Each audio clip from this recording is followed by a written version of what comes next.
प्राचीन अंतरिक्ष विचारक मानते हैं कि यही सच है और उनका कहना है कि इससे जुड़े कुछ और सबूत बुल्गारिया की उस अंधी ग्रामीण महिला से मिल सकते हैं जिनकी भविष्यवाणियां बेहद सटीक थीं। तो क्या वो महान आविष्कारक इतने बड़े जीनियस इसलिए बन पाए कि वो जानकारी की उस दूसरी दुनिया में देख सकते थे? अगर प्राचीन अंतरिक्ष विचारकों की ये बात सही हो कि जानकारी के उस क्षेत्र में पड़ रही नई नई जानकारियां अपलोड करते हैं, तो क्या इसका मतलब ये है कि इंसान एक पहले से तय रास्ते पर चल रहा है? और अगर ऐसा है तो हम कहां जा रहे हैं?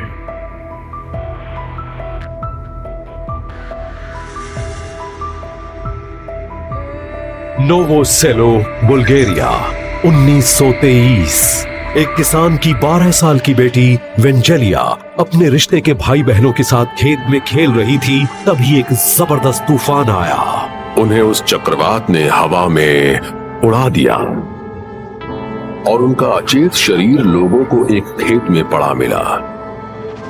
हैरानी की बात यह थी कि उनकी आंखों में रेत और मिट्टी भर गई थी और उन्होंने कहा कि दर्द की वजह से वो अपनी आंखें नहीं खोल पा रही हैं।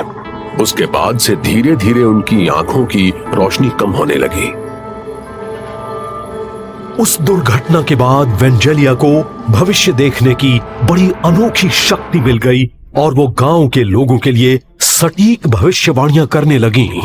1980 के दशक तक वेंजेलिया बाबा वांगा के नाम से मशहूर हो गईं और उन्होंने कई बड़ी सही भविष्यवाणियां की, जिससे उन्हें बाल्कन्स का नॉस्ट्रेडेमस कहा जाने लगा। बाबा वांगा कहा करती थी कि वो अपनी मन की आंखों से देखती हैं। उन्होंने कहा कि जब कोई इंसान उनके सामने आता है तो वो उसकी पूरी जिंदगी देख लेती हैं, उसके जन्म से लेकर उसके मरने तक, और ये सब उनको एक फिल्म की तरह दिखता है। बुल्गारिया और सोवियत संघ के कई वैज्ञानिकों ने उनका अध्ययन किया और इसके लिए उन्होंने उनके वैज्ञानिक परीक्षण किए, उनसे बातचीत की और उनसे भी जिनके बारे में उन्होंने भविष्यवाणी की थी। उन्होंने पाया कि वो भविष्यवाणियां करीब 80% सही थीं। उनकी भविष्यवाणियां बिल्कुल सही होती थीं, जिससे यही लगता है कि उन्हें इस दुनिया से परे की जो जानकारियां मिलती थीं, उनका वास्ता सिर्फ हमारी 5 इंद्रियों से ही नहीं था। ऐसा लगता है आंखों की रोशनी जाने के बाद उनकी दूसरी इंद्रियां ज्यादा विकसित हो गई थीं और उन्हें भविष्य के संदेश और जानकारियां मिलने लगी थीं।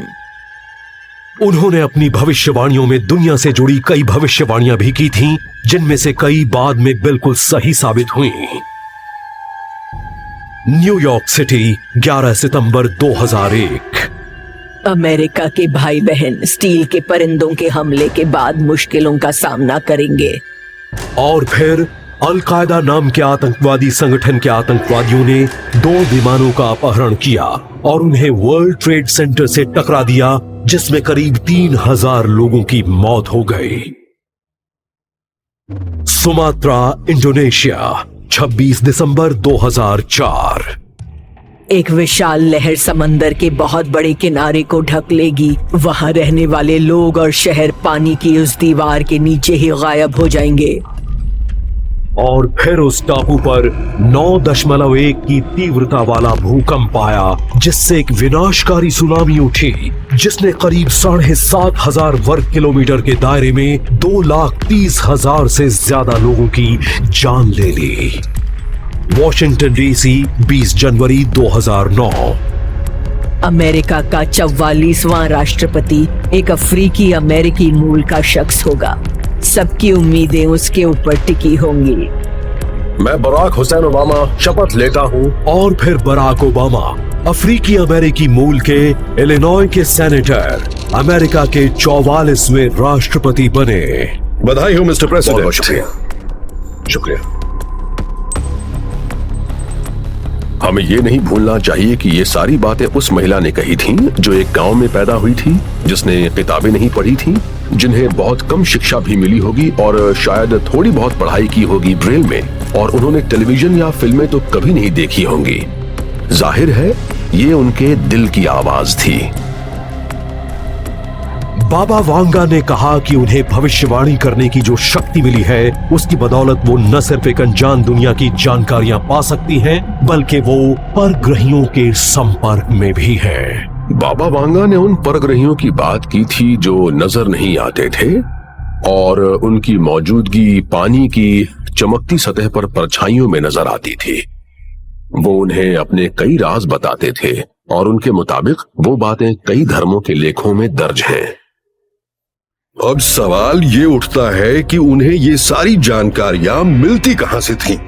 क्या ये मुमकिन है कि वो उस ज्ञान तक भी पहुंच सकती थीं जो आम लोगों की पहुंच से बहुत ही दूर था? वो उस तक नहीं पहुंच सकते थे।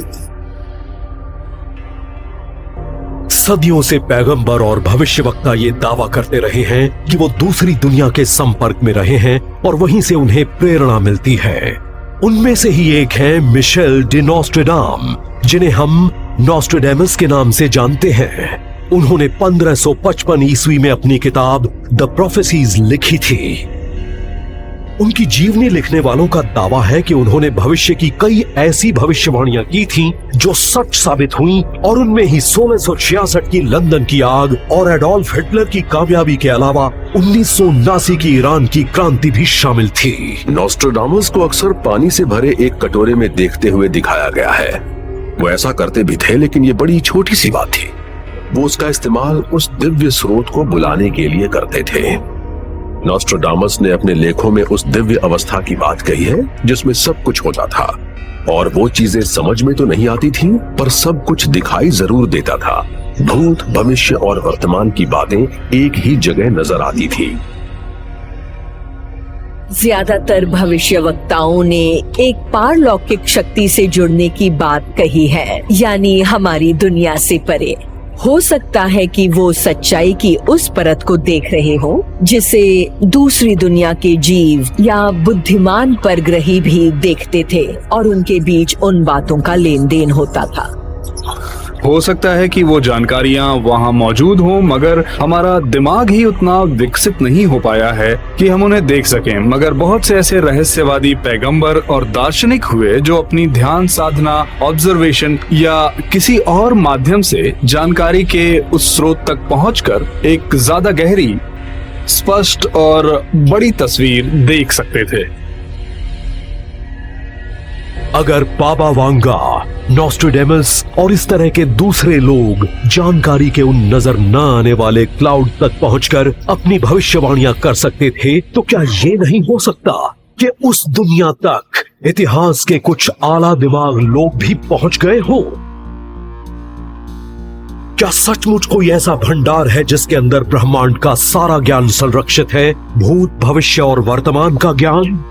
और अगर है तो क्या हमारी हाल की वो खोज जिसे हम क्लाउड कहते हैं, वो हमें असीम संभावनाओं से भरे भविष्य तक पहुंचा सकता है? हो सकता है कि जब हम उस आकाशिक रिकॉर्ड के अंदर झांकें तो ये पता लगे कि हम तो उस प्रोग्राम के मुताबिक चल रहे हैं जो लाखों साल पहले बनाया गया था। एक ऐसा प्रोग्राम जो हमें हमारी आखिरी मंजिल या दूसरी दुनियाओं तक पहुंचा सकता है।